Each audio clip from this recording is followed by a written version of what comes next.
Welcome to the Versa Business Tips Podcast. I'm your host, founder, and CEO of Versa Business Systems, Shaheen Mazloom. We are here with a guest today that knows just about everything there is to know when it comes to marketing. Joe, how you doing today, bro? Good. Thanks for having me, man. Absolutely, man. Thanks for joining us. So, for those out there that don't know you, tell us a little bit about what you guys, who you are, and what your company does. Yeah, so Joe Connell, I live in Ocean City, Maryland.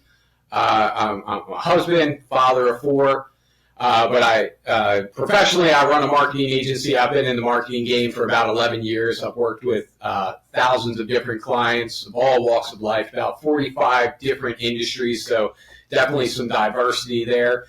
And throughout the last 11 years, I've started to see some need in the marketplace, especially when it comes to how businesses manage their marketing. From that, I founded a company called Lavahot Marketing Agency, where we really focus on a strategy we call marketing optimization, where we'll walk into a company, we'll look at their entire marketing, understand what their brand message is, who they're working with in terms of vendors, what those contracts look like, how their marketing is run. And ultimately, we try to tie some transparency in there, but that's like a quick, high-level overview of what we do. Right. So, marketing, right? So, I tell you one thing. When I first started my company, I really struggled with figuring out the marketing side of things, right? I was always a sales guy. I was a salesman, sales manager, and I was good at recruiting, good at sales.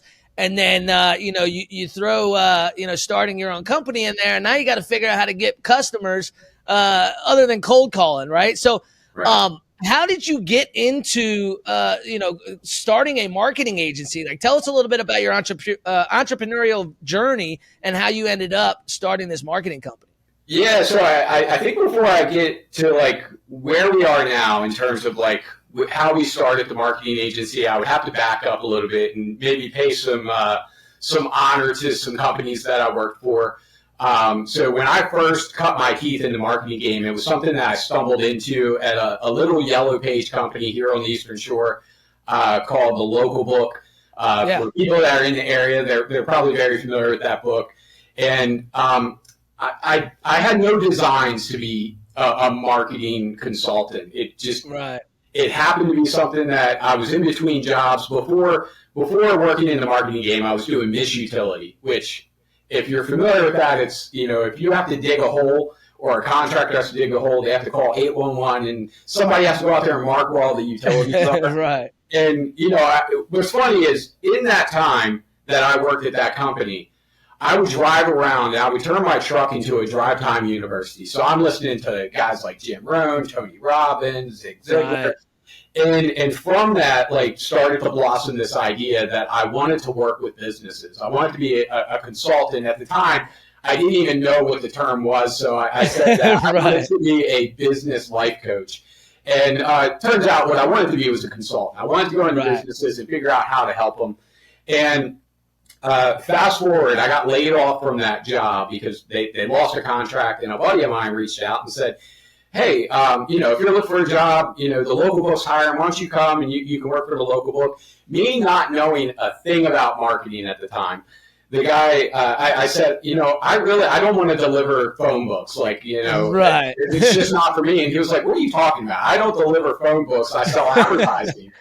And I was like, advertising? Like, what does advertising have to do with the yellow pages? And he was like, you ever look in a book, you see the big ads in there, like the big pictures? It was so new to me. Like, I just didn't know what I didn't know. And to me, I thought it was just part of the book. I thought it was like this great service that was like just provided by the community at the right age.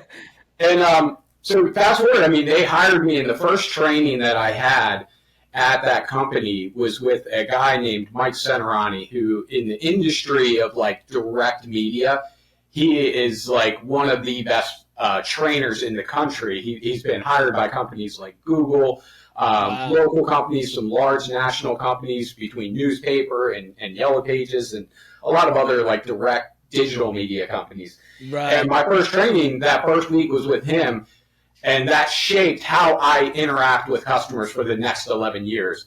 And through the first, we'll call it the first 8 to 9 years of working with local to mid-sized companies, I really started to notice some trends that happen with local to mid-sized companies.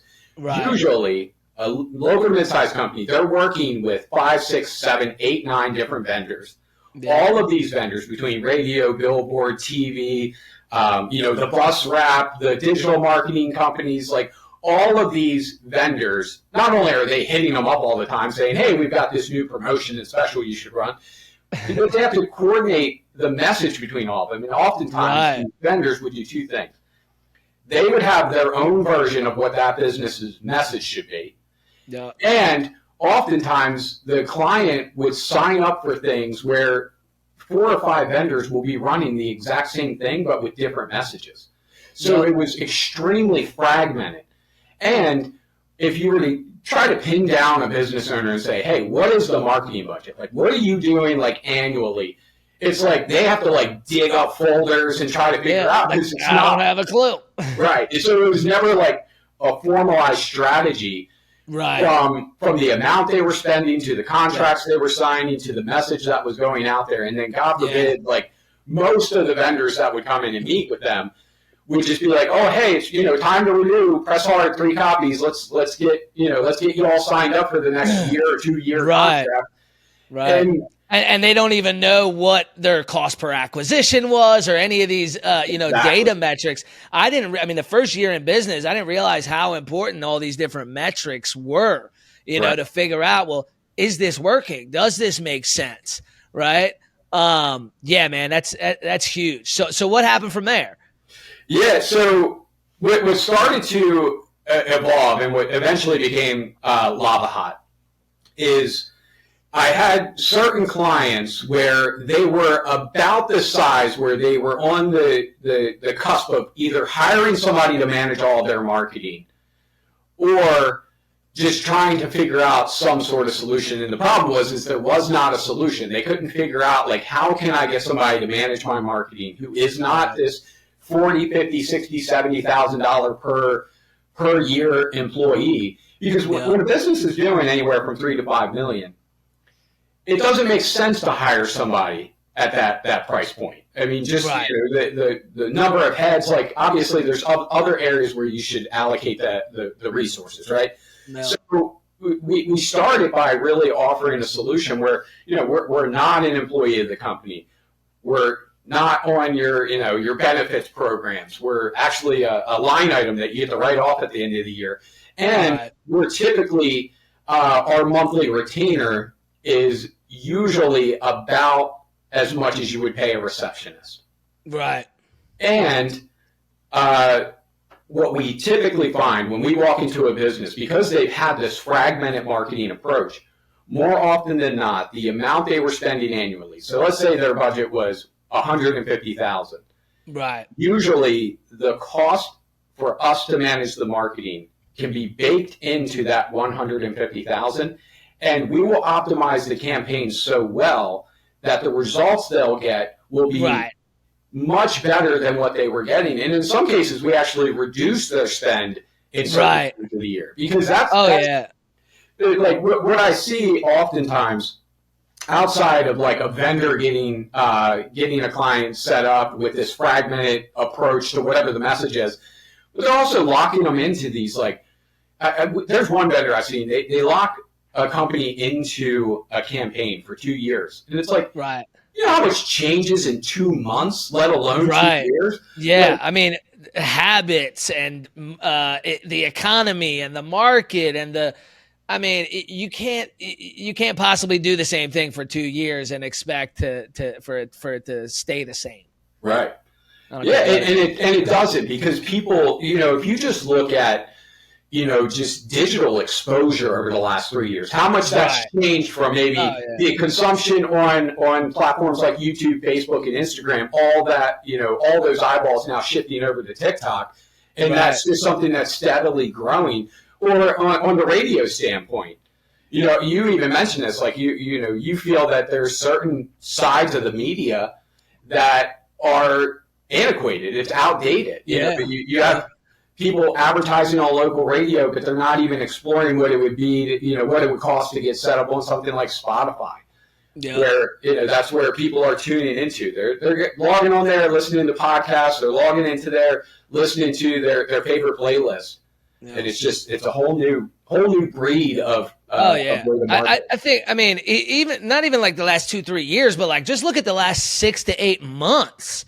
You know what I mean? Like there's certain things that worked a year ago that are just kind of dead and outdated strategies now, right? Like when I first started my company, we were doing direct mail, and even 6 years ago, that was still kind of an outdated way to market, but it actually worked well for us. But within 2 to 3 years, we went from a 4% call in ratio down to like a 1.5% call in ratio. And it happened really quickly, like almost like one day we realized, hey, this is working. And then like a week later, it's like, oh, damn, like we're getting, less than half of what we used to get. And then now we're scrambling, trying to figure out a new strategy.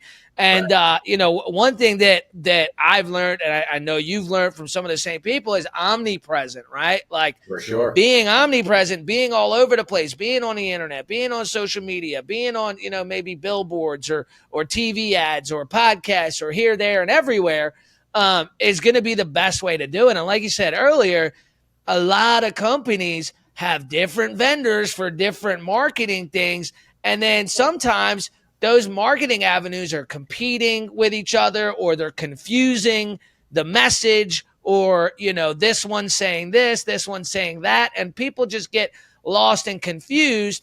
And, it's not as common for people to use one marketing agency for all these different types of marketing strategies. Right. So I got to ask, so for those businesses that are established, right? So they've been around 5-10 years, they're doing a few million a year in revenue. What specific strategies would you say are kind of dead and outdated? And what are kind of the strategies that you would replace those dead strategies with? Sure. Yeah. So one thing that I've been seeing a lot of over the last, we'll call it 6 months to a year, and this is more so for a combination of home service and professional service, like lawyers and dentists and things like that, and then pest control, HVAC, plumbing. What Google rolled out a couple of different types of ads, and it's not new. It's just a lot of businesses have not adapted. So in professional services, it's called Google Screen. So for your realtors, your lawyers, you should definitely explore Google Screen. There's a vetting process that Google has. You have to show how much insurance you have. You have to show, how many online reviews that you have. You have to do a background check. Like there's certain things that go into it, and it's specific to each industry. So there's that side on the professional service. On home service, it's called Google Local Service Ads. And what I've been noticing, especially in this market, because it really hit in this market for certain categories. Like it started in like the big categories like pest control, HVAC and plumbing. They're always like the front runners in like a new rollout. But what I started to notice is certain campaigns that were running, like Google ad campaigns, the results just seemed to be going down and down and down. Like it was like month over month. And clients will come to me. They'll typically reach out and be like, hey, like this was really working. We're not sure like what's happening. And it's typically like I get brought in typically when a business had something running and it was going great. And of course, the last 3 years, it was going great for these guys. And now they're noticing like this downtick. So they'll call me in and say, hey, can you look at the campaigns that we have running with this vendor, or, what we have running over here? And what I've noticed is oftentimes they're just late to the game for this new style of ad that's running. And what is happening is the search volume is about the same, meaning if there was 10,000 people looking for an HVAC company, 3 months ago, it's the same case now. It's just where they're ending up is different. So Google Local Service Ads and Google Screen Ads, they appear at the very top.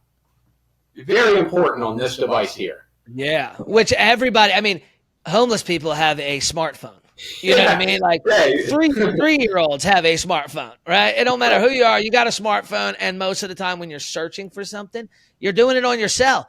I'll sit here at my computer and I'm searching on my cell phone. 100%. 80 to 90% of all search and online activities happen in here. That's just the way it is. And to that, these ads, like if you Google really any service, and for those listening, I would encourage you to maybe even do that search. Go online and look for a pest control company in your market. And you'll notice like Google local service ads are going to come up at the very top, and it's going to dominate the entire home screen of that search result. And it's everything above the fold. So before you have to scroll, all you're going to see is Google local service ads. So let's put that in perspective for a pest control company that's only running Google ads. Before they even have an opportunity to get the lead, they have 2 or 3 competitors just snatching leads. And the thing that I love about that program, which is why I'm so passionate about businesses just getting set up. It's not a hard process. If you need help, feel free to reach out. But the whole thing about it is if it actually converts, traditional pay-per-click then is that you pay for the click. And that customer converts or they don't. And you maybe retarget them and try to get that lead. Right. And, you've probably run SEM campaigns, so you know exactly what I'm talking about. Right. Google LSA is driven by the lead. So if you don't get a phone call. Right. Yeah. Wow.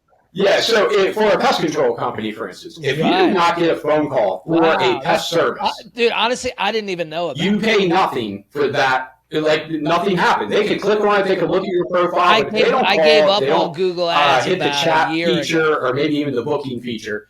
It costs you absolutely nothing, but you still have this dominant presence of being right there at the top. But you're right. It makes sense to what you're saying, though. It's because the old ways when they roll out these new ad types, 3 months ago, the old ones stop working as well because things are changing. That's crazy, man. I kind of feel stupid for that one. I don't blame you because, and I'll say, for you, and to that, like, if you look at, like your business, because I think every industry, they all have like their own little nuances, right? They all have like a different way that you should market. Like pest control is going to be uniquely different to a company that does business lending. So like the switch that you've made that I commend you on is that you realize that the cheese has moved, meaning like the game has changed where now, especially because you're a company that can do business, I know nationally, and if it's not just nationally, it might be all over the freaking globe, right?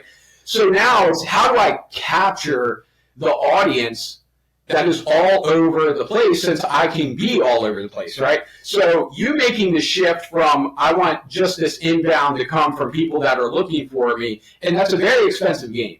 Like it just is. To this focus on the brand, focus on my digital presence, focus on omnipresent will always drive, especially in your category, it will always drive a better result because you're getting exposed to new people. You do one video, it might get a couple hundred views. You do another one, it might get 10,000. And then I've seen some of your videos hit into, I think, the millions, right? Yeah, we've had one that hit over 30 million. We just had one the other day, hit a few million. It's wild. I had a strategy. I'm sure you probably noticed that in the last couple of weeks, I kind of, changed my strategy. So before I was doing one reel a day on every platform. And then I brought on an affiliate who actually ended up being TikTok famous and YouTube famous. This guy's got millions of subscribers and followers on each. And I asked him, I said, hey, man, take a look at my socials. Let me know what you would change. And he's like, simple. Stop posting one a day and post 3 a day. It's volume. And the crazy thing is, every time I would do 2 videos in a day, one would take off and the other one wouldn't. So I stopped doing 2 a day. He's like, bro, don't do 2 a day. Do 3. And I've done 3 a day for only almost 3 weeks now. And I've gained over 18,000 new followers just on Facebook alone. Yeah. In 2 weeks. So that story reminds me of Alex Hormozy and Grant Cardone, which I know we share that commonality that we both we both have invested in Grant Cardone's programs. between Cardone University. You've probably been to the marketing workshop, which is where the idea of starting a podcast came from for me. Well, I wanted to start a podcast for years, and I actually built a studio. And eventually, I'd thought about it for years, and then finally, you just need that. Like, all right, if you've never invested in one of Grant's programs, I would say definitely consider his marketing workshop, because you love him or hate him, the guy is a marketer. He takes it into teeth sometimes, and he takes it well. He takes it into teeth sometimes just for being maybe abrasive or being a sales guy or just a real estate guy. There's all these clickbait people out there that will talk smack. It all comes from a perverse level of admiration, right? You hate on what you can't be, I think is where it goes. So when I went down to that marketing workshop, Jerry Glant and Grant's head of marketing said, you should start a podcast. You're in marketing. It would be very easy for you to get started. You could interview people that could be, your potential clients. You could interview great guests. And while I was in that training, I booked 3 months worth of guests the same day they said to do it. So I was just like, I'm doing the podcast. I posted about it and then just started inviting people, as many people as I could, to be on the show. And one, for me, I mean, I don't do cold calling, and it's not that like I'm against it, because I think it's a very effective way. It's how I sold for years and years. But the podcast was like the vehicle for me that just started bringing new business to me. And, so I love it. I love that approach. But how many episodes have you guys done? I think we're about 70 episodes in. And now that we just invested probably about $10,000 into our new studio build out. So like we have like the 3 camera setup, all the best audio equipment as far as I can tell. And then like we built out the studio. So we're really jazzed about that. Very cool. But where I was going with that, so the volume of going from 1 post a day to 3 a day reminds me of a video of Alex Hermosi. And he had paid Grant Cardone, I think it was like $125,000 for 4 hours of consulting. And the big thing that Alex took away from that on one standpoint was that his social media, like if he wants exposure, it's just about volume. It's about pushing out more content. And Grant pulled up Alex's Instagram, and he pulled up Grant's, and he was like, look, like you posted 1 time today, I've already posted 10 times today. And Alex Hermosi implemented that strategy. He went from like doing 1 post a day to 10, and then doubling down on all other platforms and just pushing volume. And that volume over the last 2 years has made him the household name in the entrepreneurial marketing, like sales space. Like you can't go into any sort of chat room without hearing the name Alex. And it's because of how he's approached that high volume, like quality content. Yeah, it's all a numbers game. It makes me think of the saying, back to the basics, right? Like when I was a salesman for the companies I used to work for before I started Versa, they would always like reel you back in, right? Hey man, like your sales are falling down. And it's usually because you change something or you stop doing something as much as you used to, right? And it's all about just getting back to the basics, which is numbers. It's all a numbers game. The more people you talk to, the more people that see you, the more business you're going to get, right? That's just marketing through and through. If you want to explain what is marketing, it's getting more eyes on your business so you can convert more customers. Yeah. That's it. At the core of it. That's what it is. And, there's definitely things that you can do to maximize those efforts, having a great offer, having, a great way to convert it. But, at the core of it, it's going to be best known is always going to beat the best.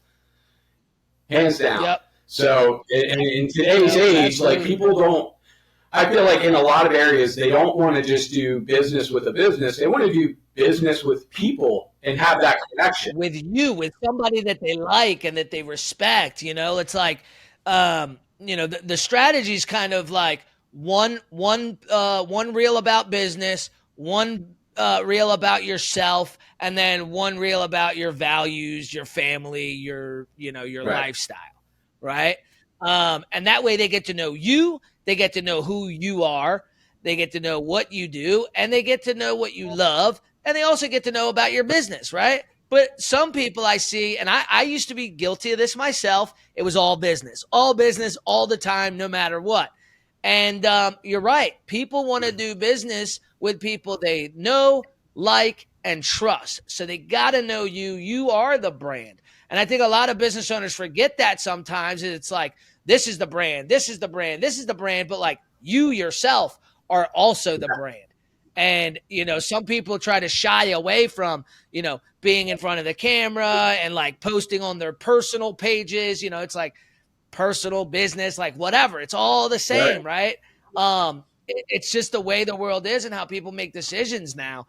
I had a sales rep call me earlier today, and the guy, the client he was talking to was like, I don't care what the offer is. I want to do business with you because I like you and I trust you, right?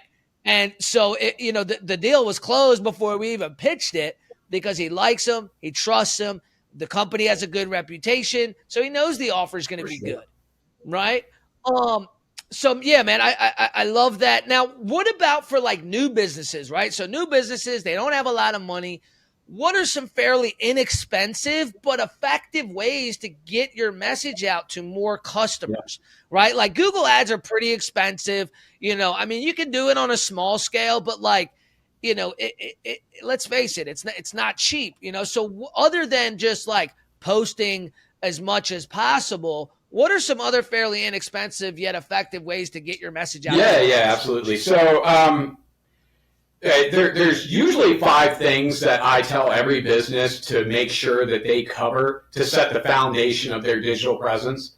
The first of the 5 is having a great website. So investing some money into the website, something that is mobile friendly, it's SEO friendly, it has great quality content, it has a great way of being able to capture a lead. And now I say that your customer wants to do business with you on their terms. So like setting up chat features on your website is a great alternative. Having a great form for them to fill out, and obviously having a way for them to be able to call. So a great solid website that can convert leads. The second area that I look at, and it's so basic, is claiming the Google My Business. So going online and doing that formal introduction to Google to let them know who your business is, where you're located, your website address, what categories you want to come up for, what geography you cover. And then don't just claim it and then just leave it there. Like claim it and then put some intention behind it. And it seems so. Yeah, it's funny. I just set up a Google My Business for my fiance. She's a realtor, and I was really impressed. She actually came to me. She's like, "Hey, I need to set up Google My Business." I'm like, you know what? Yeah, you do. Like I was kind of blown away that I didn't think of that. Like I created the domain, I created the new Gmail and all that, but I didn't, even though it's a real, you're a realtor, but you're your own business, right? Like even realtors and attorneys and whatever, even if you're a one-man business, Google My Business. Yeah, and I'll take that one step further. Now that she has a Google My Business, she should try to get as many reviews on there as possible. And don't just let reviews happen to you. Because reviews that happen to you are usually not the reviews that you want. So have a system in place to get reviews, to ask for reviews. And I have an offer for everybody listening. We have a free tool that we actually give away to business owners, real estate agents, things like that. But she should consider looking at Google Screened, where like she gets the green check mark. She pays on a per lead basis for the leads that come in from Google. I encourage her to at least look at it and at a minimum, go through the process of getting Google Screened, because then she's, no matter what, she still has like that green check mark. That means like she's Google approved, right? So I started the website, then it's Google My Business.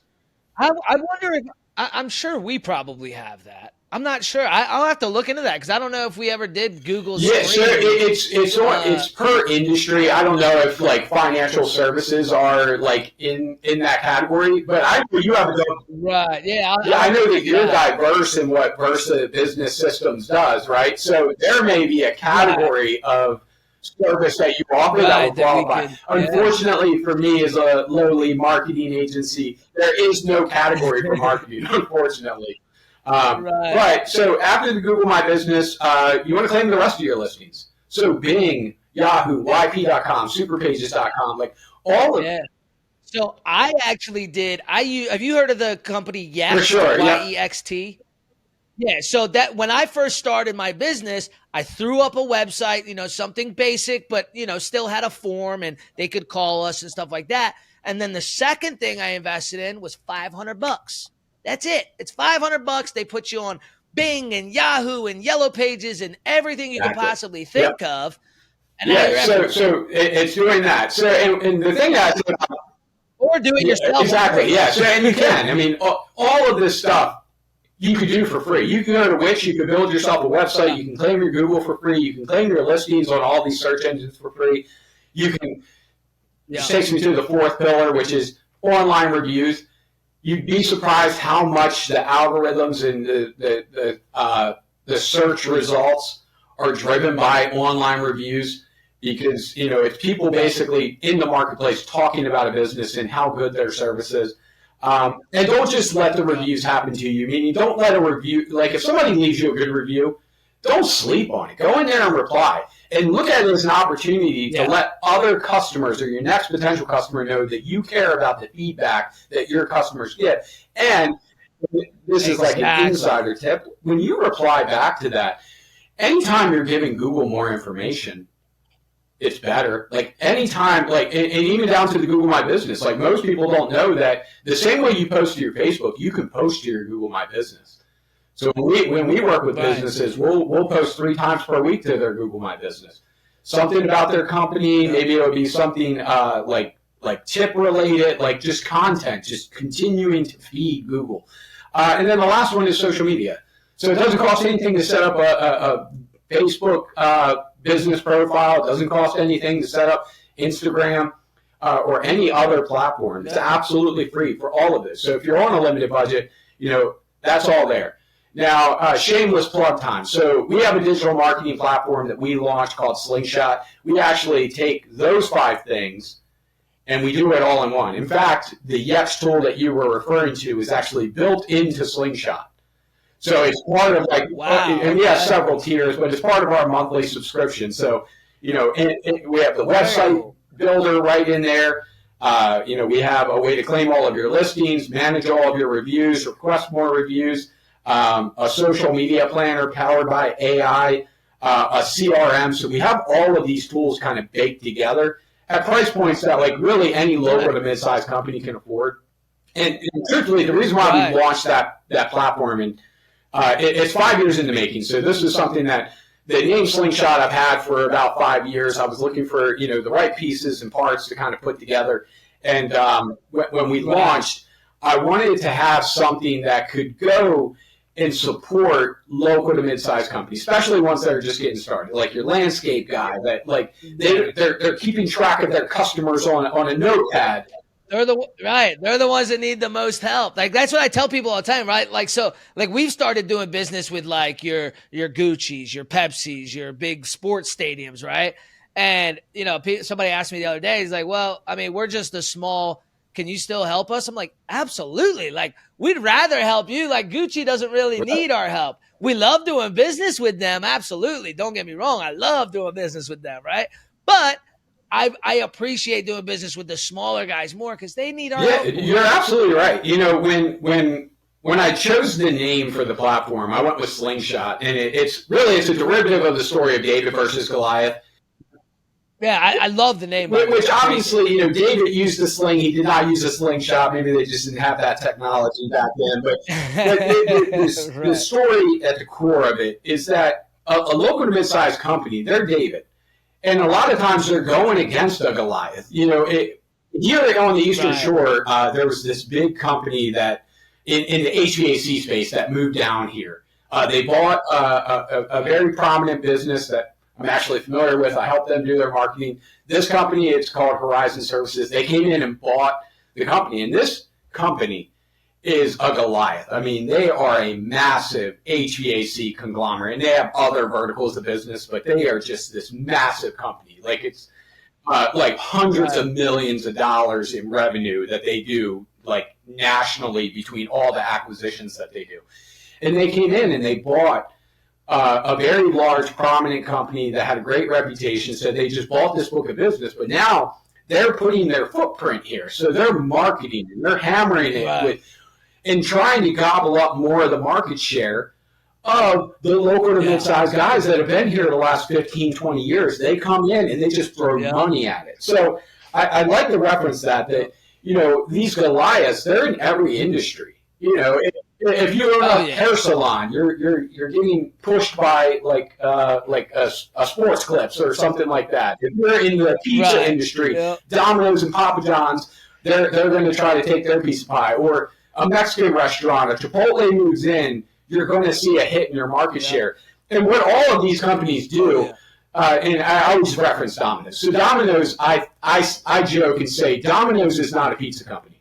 They are a digital marketing firm that happens to sell pizza. Like, they know how to get attention, get customers, keep them, which is the big part. They keep them. When you get into the system, into the wheel of Domino's, they keep you're you. Constantly email, text message. Oh yeah, you're constantly.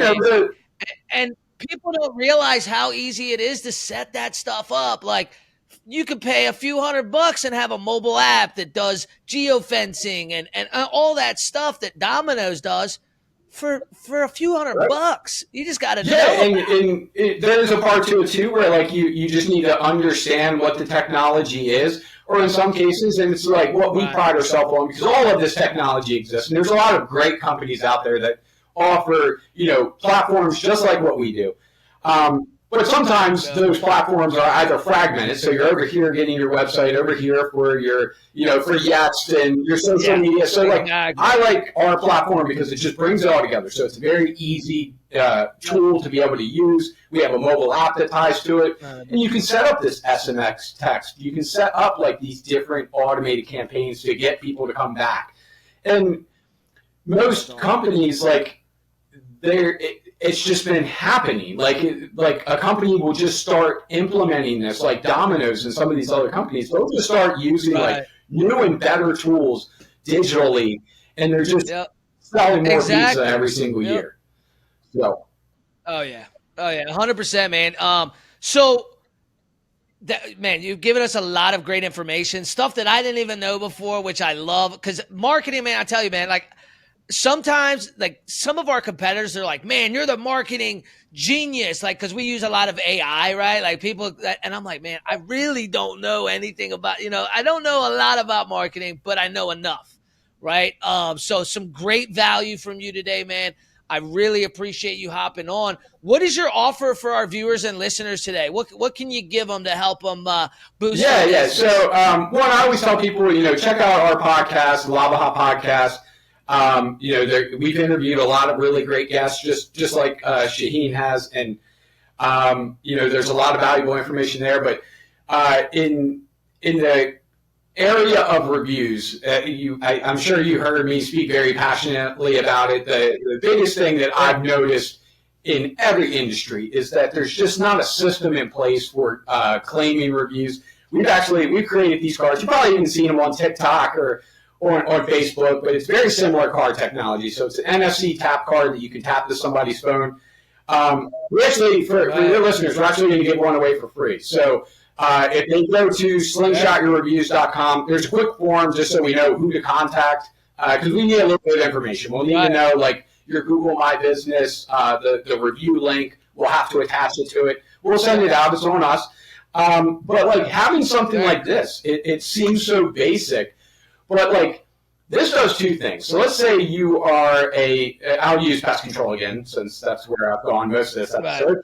Let's say you're a pest control company and you go out there and you do a phenomenal service, or you do a service.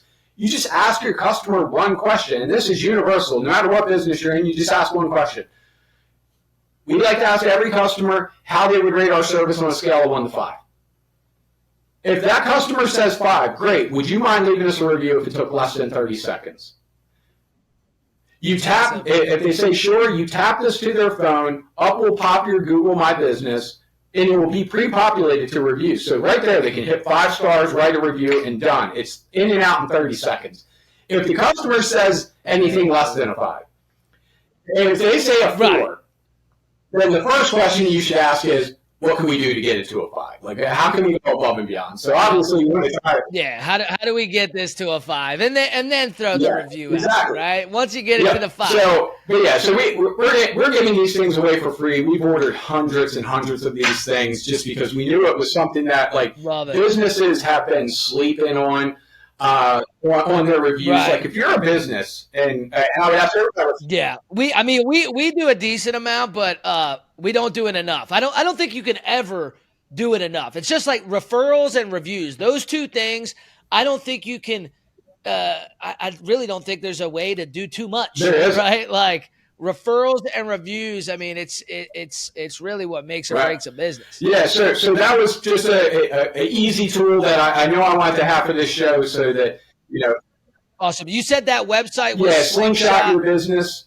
Oh, I'm sorry, slingshotyourreviews.com. If you're curious, slingshotyourreviews.com. I'll go ahead and put that in the description. And if you're curious about the digital marketing platform that we put together, which is Slingshot, which no secret here, it actually ties to that platform. There's a lot of tools built around that. Like, for instance, when you get the review, within 10 minutes, AI will automatically read the review, it'll read who it came from, and it will write a reply for you. So you never miss that opportunity. Wow. So that's just like one feature that's baked into Slingshot.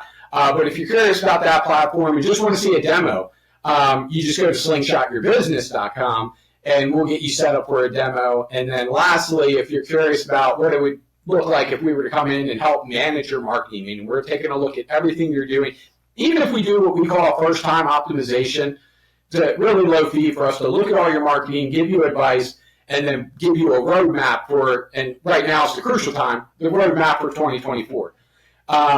You just go to Lavahot.com. You'll connect with us. And, of course, I would say, for your listeners, if you want to follow me on social, my handle is @Joseph Connell Jr. Right. Pretty much across the board, pretty much any platform, you'll be able to find me. Awesome. Yeah, we'll make sure we put all that in the description, and you'll get tagged in all the videos and all that good stuff too. So, man, I really appreciate your time. Some great value for not just our listeners, but for me as well, man. I'm definitely going to go to slingshotyourreviews.com and get